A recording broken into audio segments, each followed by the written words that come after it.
day 9 of our 15 days, 15 reminders for voters during elections. So our reminder number 9 is please do not wear your campaign shirts or any form of apparel that may solicit a vote or promote a certain candidate. So under the Omnibus Election Code, campaigning during the election day is prohibited.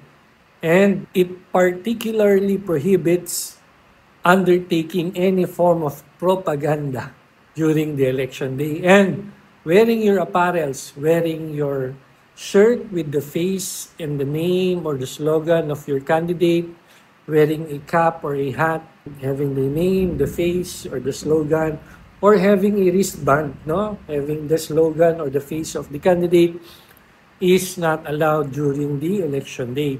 Kung sakali man, baka hindi kayo papasokin sa polling place or dun sa voting site, or kung sakali man na makapasok kayo, baka ipapatanggal din yan sa inyo because that is not allowed.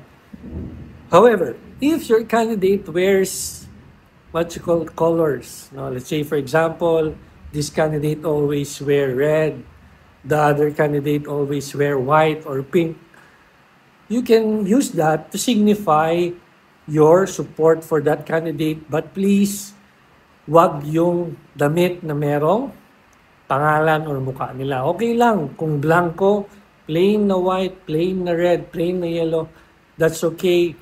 That is permissible.